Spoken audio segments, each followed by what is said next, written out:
Welcome to the Side Hustle to Small Business podcast powered by Hiscox. I'm your host, Sanjay Parekh. Throughout my career, I've had side hustles, some of which have turned into real businesses. But first and foremost, I'm a serial technology entrepreneur. In the creator space, we hear plenty of advice on how to hustle harder and why you can sleep when you're dead. On this show, we ask new questions in hopes of getting new answers. Questions like, how can small businesses work smarter? How do you achieve balance between work and family?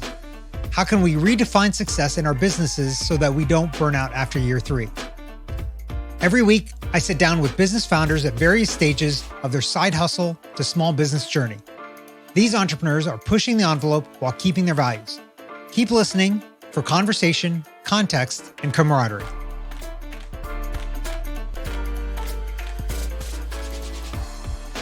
Today's guest is Aaron Ryan, an author based in Seattle, Washington. Aaron has owned his own businesses since 2003 and has worked in many industries, including the media industry, web design, and voiceover acting, to name a few. Aaron, welcome to the show. Thanks for having me. I appreciate it. I'm excited to have you on. I don't know that we've had somebody that does voiceovers yet on this podcast, and I'm sure we'll get to that in a minute. But first, give us a little bit about your background and what got you to where you are today. Wow. Well, when the mothership dropped me off, which was a long time ago, it's a hazy memory anymore. I just, I'm one of those self-starters. I'm one of the people that really likes to be creative and create and leave a legacy behind you. So whether it's been video production or videography, storytelling, creative arts, songs, production, I love to create.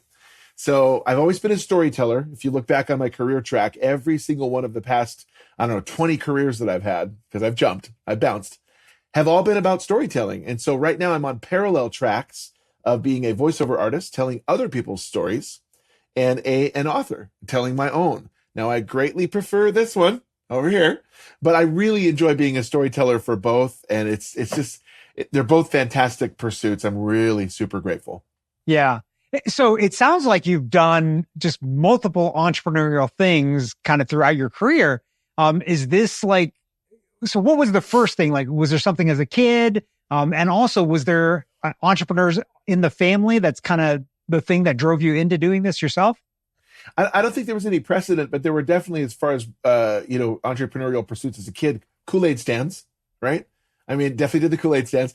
Although, here's a little funny anecdote. I was a kid who didn't quite understand the essence of a bargain. So I was doing my own little garage sale. I'm not kidding. Call mom, she'll verify. I was selling one Transformer toy for $5, 2 for $4. And my mom came out and my brother came out. They looked at the sign and they went, huh? What are you, huh? And so I obviously didn't have a grasp on business back then, but I knew how to lure him in. So that was my entrepreneurial pursuit, claim to fame from age 8 or 9, whatever. I mean, it's a good tactic if you really just want to move the equipment and get it out of there, right? If this is we need to get this stuff out of the house. Right. Yeah, they call me when they want to move inventory, they call moi. Exactly. What's interesting too is that you mentioned a Kool-Aid stand. I don't know that I've ever had anybody say Kool-Aid stand. Everybody says lemonade stand, Kool-Aid stand, which, is that even a thing nowadays? Do kids drink Kool-Aid anymore? Yes, but okay. I want to be clear. It's not Jim Jones Kool-Aid. It's actual Kool-Aid, drinkable Kool-Aid. There was no cult around this or anything. No cultish behavior. Regular for sale. Okay. It wasn't. I didn't time my Kool-Aid sales, in tandem with a meteorite passing by that we were supposed to rendezvous. It was not nothing psychotic about it. I basically I'm sure I sold lemonade. I just remember in my head selling Kool-Aid, and maybe that was me distinguishing myself from the pack early on. I don't know. Yeah, I like that as a differentiator from all the other lemonade stands. See, there you go. Drinking it today. that makes it different and unique. And maybe, hopefully, you charged more for that and didn't do it as a bargain, just like the Transformers. $5 for one glass, 4 for 2. Yeah. So when you started kind of down this path, how is it that you started kind of your first business and decided to, hey, I want to just keep it doing it this way? Yeah, I mean, in all sincerity, I just don't like working for other people. It's not that I don't play nicely in the sandbox with others. I can get along with others, as long as they do what I say. No, I'm kidding. I can get along with others, but it's like, boy, working for someone else's dream is eventually for self-starters is so deflating. And I couldn't marry myself to this drywall guy's dream. It's his company. I couldn't marry myself to this marine diesel engine company. That's their dream. I'm a self-starter and I'm a creator furthermore. So the arts, literature, writing, music production, dance, drama, all of those, I'm very right-brained. And so those appeal to me. And I just thought early on, man, I want to do something that's my own thing that's arts related. So I've been pursuing this for a really long time. It's taken a lot of different forms and a lot of side routes. Yeah. So when is it that you decided to make this jump and become an author kind of full time and let some of these other things go? Yeah, well, it wasn't really a jump. It was a second grade assignment by my teacher where we were thrown overboard. It wasn't a jump. It was thrown off the plank into the waters of wherever, the waters of creativity. It was basically an assignment in 1981. So shows you how old I am. And we were given an assignment to write, construction paper and write our own little novella with, three hole punch college rule paper. And I wrote pencil, number 2 pencil, stick figure drawings. Story was called Electric Boy.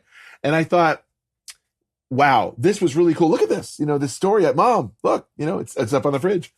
And still, but I remember reading The Lord of the Rings in my, prepubescent years. And I just remember that was the first thing that really struck me as a massively creative work that just had me spellbound.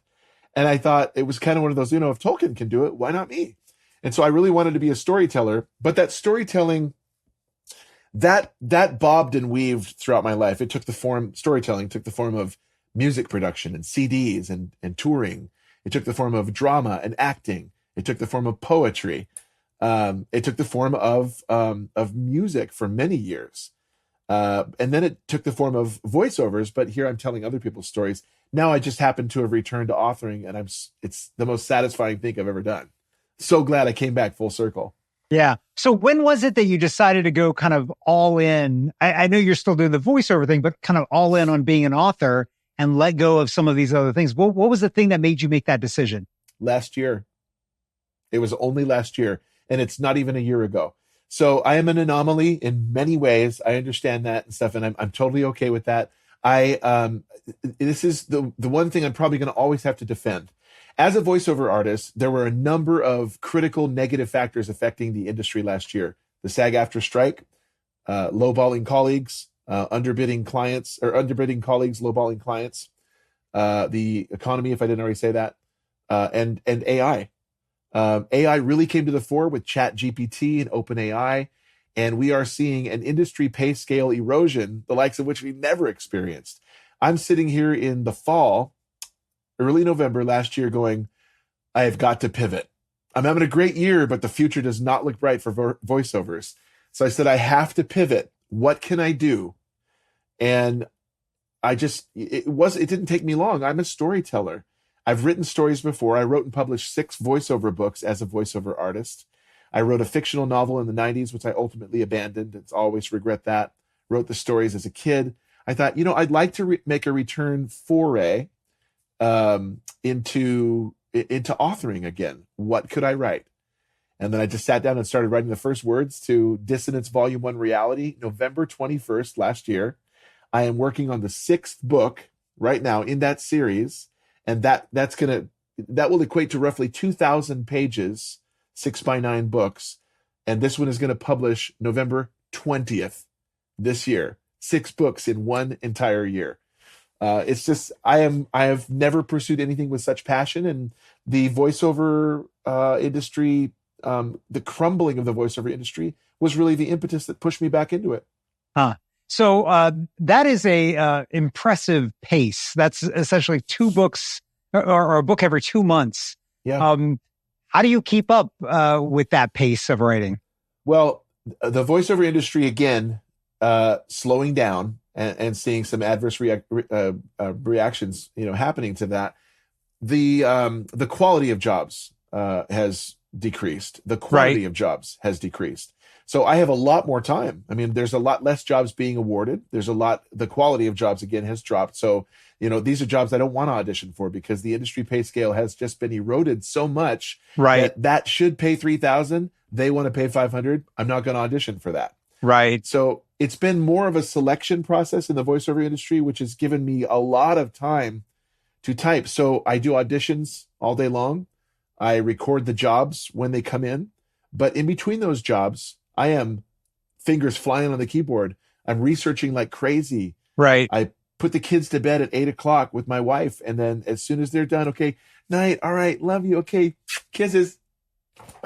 And it's right back to the keyboard again until the wee hours of the morning. Yeah. So, but my question is more around, how do you sustain that level of writing and that like focus on something like that? For most people that have thought about writing a book, fiction or nonfiction, it seems like a daunting task, and it seems like it'll take a long time to do that. You're cranking them out every 2 months. So every 60 days, you've got a roughly on average, we're talking about here, right? You're cranking out a book. And so that level of kind of focus and determination is something that most people don't have. And so I'm trying to figure out, how did you unlock that for yourself? It's drive, number one. And you have to answer the drive is the big solution there. So everyone has drive to a certain extent. I want to do this. I need to do that. And you have responsibilities and self-imposed onuses for whatever's in your life. For me, my onus and my self-imposed requirement for doing this is the fact that I need to provide for my family. What I want to do to provide for my family for the rest of my life is authoring. Absolutely clear of that. It's always been a deep-seated desire. I thought that it would be storytelling through voiceovers, but I see what's happening in the industry. My commitment is to write a certain amount per day, a certain amount of pages per day.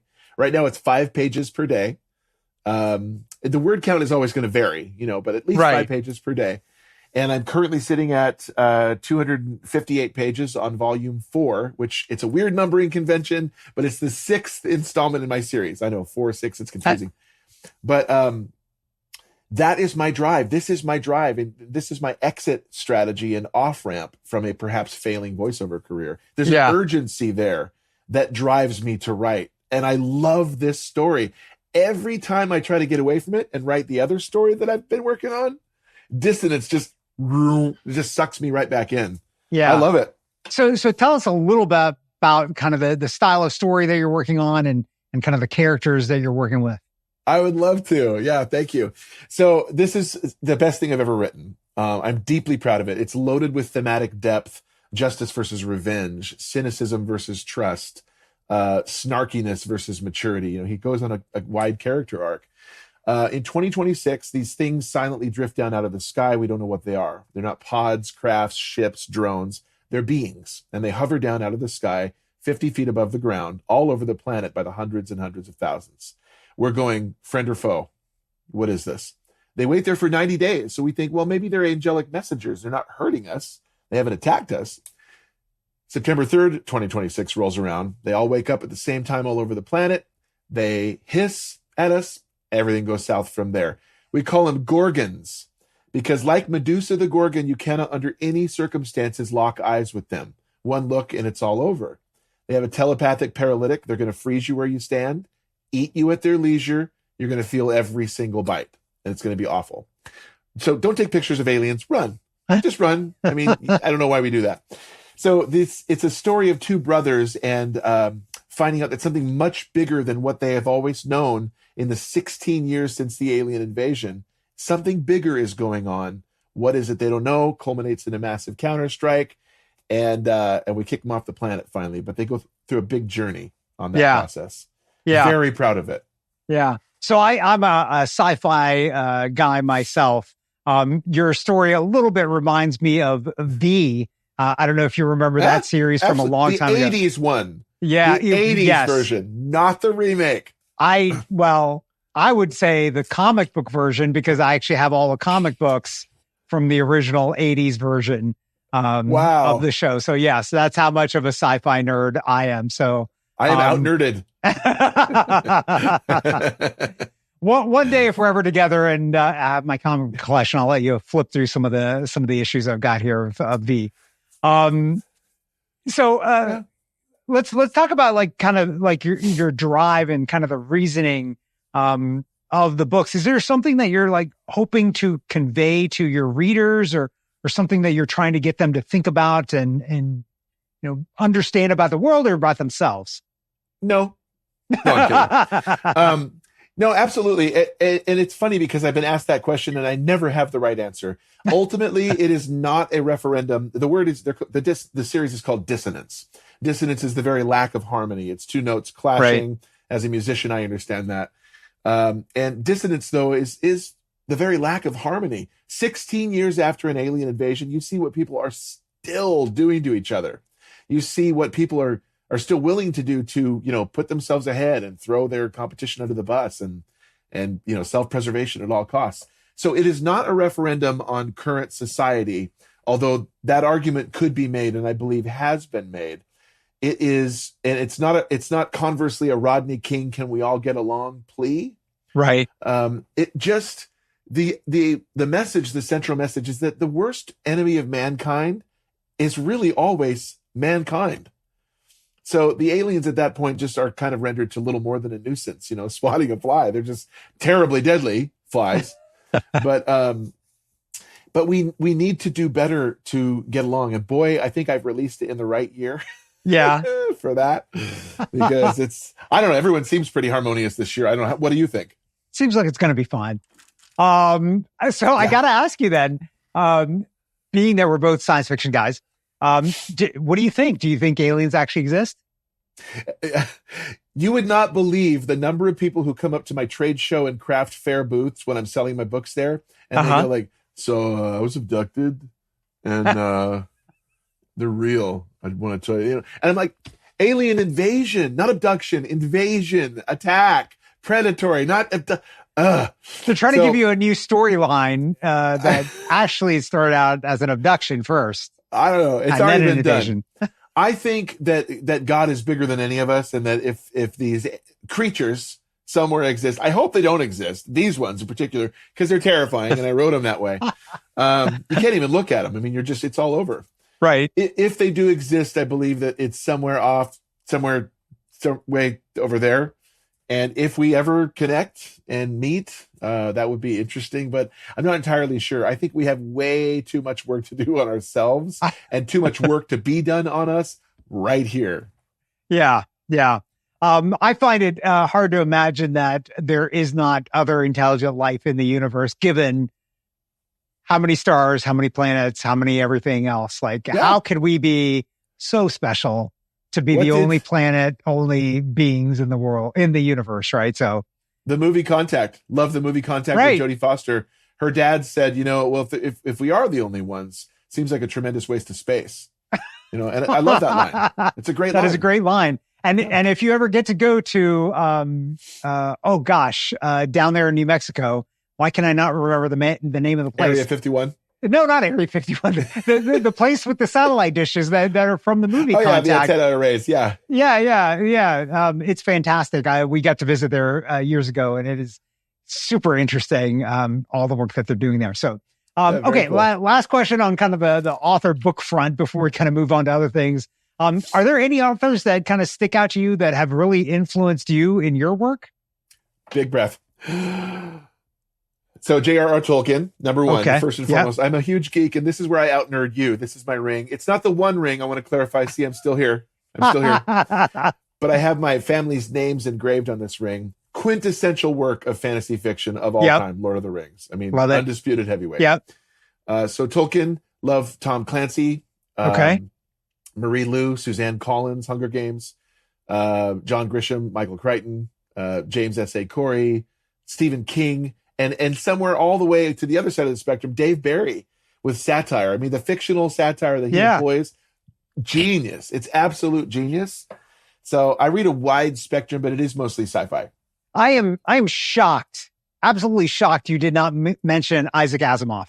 Oh, Asimov, of course. Yes. It's been a really long time, though. I've been reading. Honestly, this is where I outdork everyone on the planet.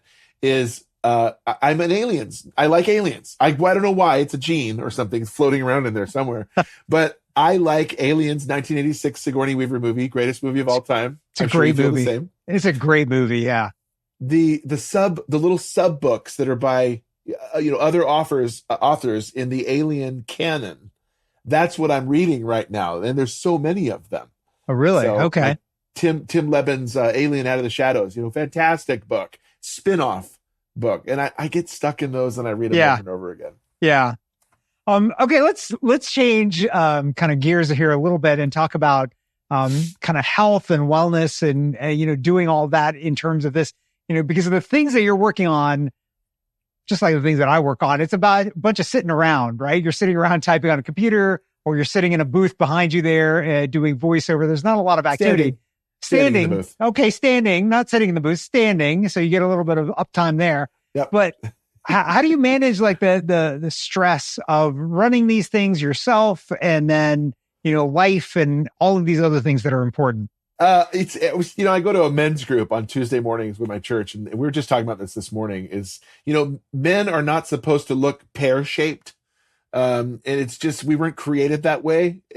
Like an inverted pear, maybe And I do have a very sedentary job. I mean, editing is brief because when I was just doing voiceovers in and out of the studio all the time, up and down, recording, I stand all the time. Because I'm sitting here, I stand deliberately in the studio, but it is back, up and down, up and up. And I never get the ping from my Apple Watch time to stand. I never get that because I'm already doing it. With writing, however, sitting and writing and crafting out story after story at my desk, and sitting here, that's an adverse effect of writing. So I really have let exercise go. And there is I'm not kidding, less than 5 feet away, there is a recumbent bike that is right there. It's right there. I have to pass it to get in here. There's a treadmill, and I need to get back into gear to do it. I have been good at it. I need to get good again. So I got to ask, the voiceover, you say you're standing. Is that just because you normally sit, or I would have thought it's for like, expanding your diaphragm and being able to get the sound and volume that you'd want? No, it's just definitely balanced. So, I mean, I'm sitting here and my entire bottom half of my body is not moving at all, except the nervous, bouncing leg thing. Right. But that's too many Cheerios in my bowl of sugar. That's what that is from. But I think I express better. I can move around and gesticulate a little bit more in the studio that way. I can do my best in a world where blah, blah, blah. I can do that. And you don't get as much of that from a seated position. Right. So also when you sit, like you need something comfortable. I have a nice booth. I have a nice stool that, retracts it up and down, but it squeaks. And so anytime I do anything where I've got some movement, you're going to hear that in the recording. Clients don't want that. So standing is the best solution. Right. So, for a voiceover session that you're going in there, that could be a long time potentially. Like, how long are you in there for at a stretch? Well, for e-learning projects that are self-directed, and I'm not being directed by a client, thus the word self. Anyway, that was redundant. Strike that. When I'm in there, they can be lengthy. It depends on the module that I'm being asked to record for the e-learning project. Right. But I'm the voice of United Healthcare, for example, and I've recorded all of their spots for open enrollment and the United Healthcare U card. Those sessions are lengthy and they are multiple hours long. So, but the advantage is that very comfy chair that you see right there. And in case this is audio, if you're just, patching in audio, just imagine the most comfortable chair ever that was literally dropped down here from heaven. That's it. And so when I've recorded everything that they need, they'll go review it. And I get to sit in the chair and just wait to be called, wait to hear my name. Right. And, it's super. Oh, I love that chair. I love it. It sounds like you've got it well planned out there in the booth. So that's a good thing for you. So here's another kind of question that I've got for you that, for a lot of us as entrepreneurs, it's easy to have these things that we work on blend into all parts of life. And for you, I think maybe even more so because randomly you could be thinking about the books and thinking about plot lines and characters and all those kinds of things. How do you set boundaries for yourself? And do you set boundaries? And if you do, how do you maintain them? as a writer, this is something I had not anticipated. It's very easy to blur the lines. I want these stories to be real. I've lived in here for a year. These pages have jumped out at me, and I just loved immersing myself in the world building. I love it. However, it is a creative pursuit that is this important to me, and my family is this important to me. So at 5, I start work at 5 a.m., come back out here, start catching up on auditions, voiceover auditions, or writing or marketing or whatever. Come back in, hot tub at 6, never miss that. And then 7 a.m., the kids get up, they get ready for school, send them off. I go shower and get ready for the day, come back out here at 9. I'm done at 5. I mean, every day it's religious. It's like clockwork, because they deserve that. And I deserve that with my boys. I have an 8 and a 5-year-old boy. They're right there in there. And they're my life. They're my world. My wife is my life and world. She's right there. And I just, I need that time, and I need the fellowship with them. And I love them so much.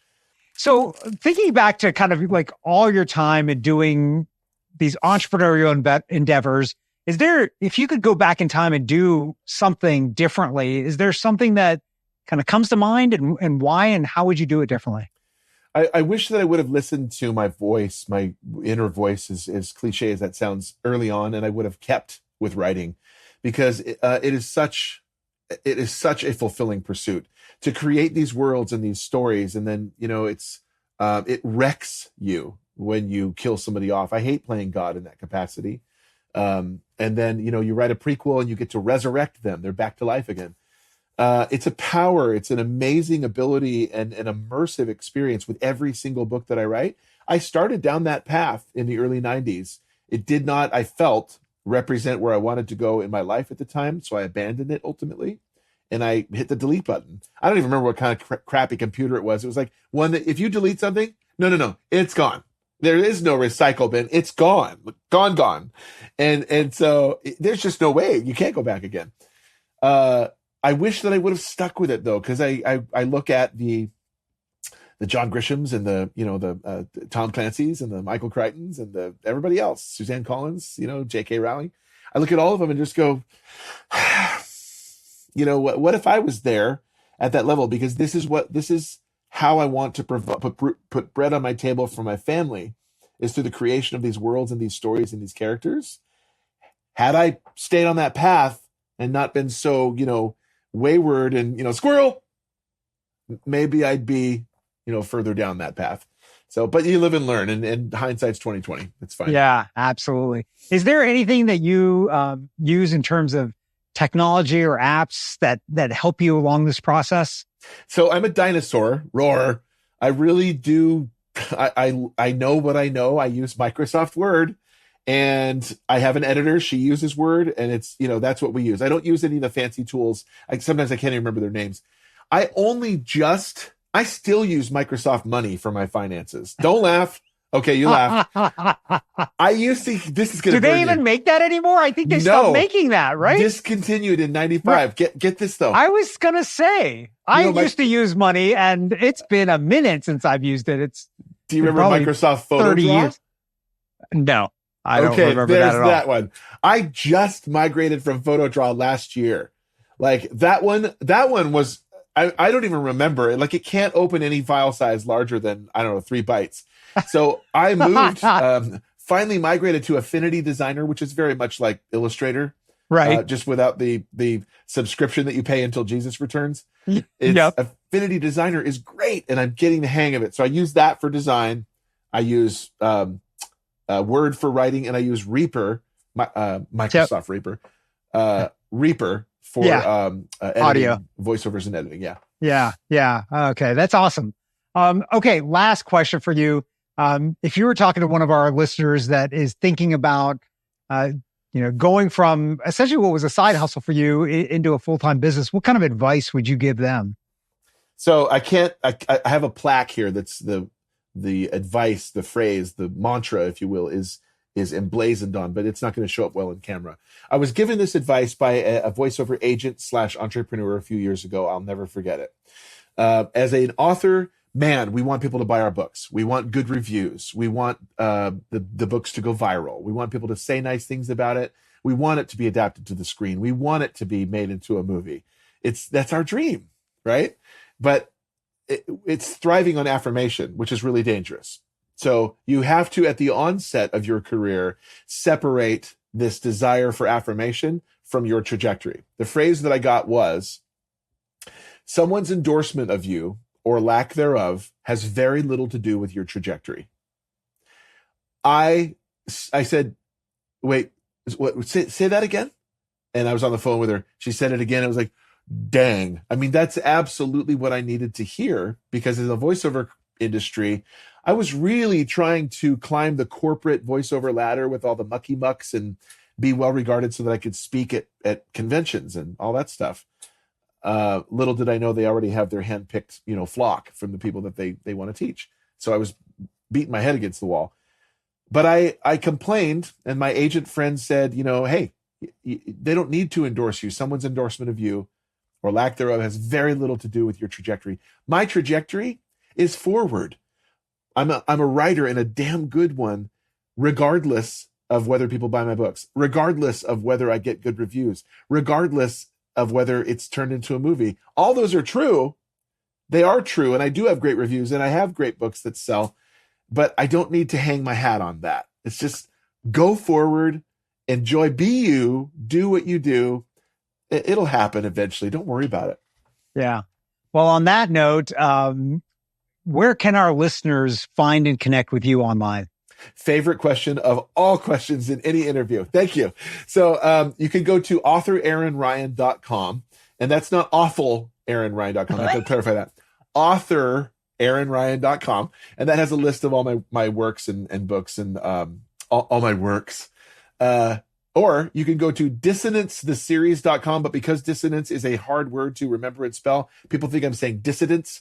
Just simply go to getthesebooks.com, and that will forward you to Dissonance the Series. You like that? I couldn't believe it was available.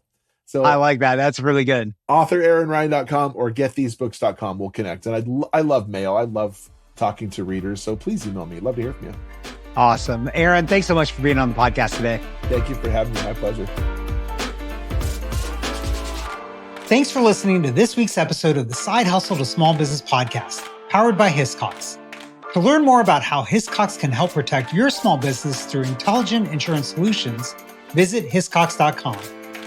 And to hear more Side Hustle to Small Business stories or share your own story, visit hiscox.com/side hustle to small business. I'm your host, Sanjay Parekh.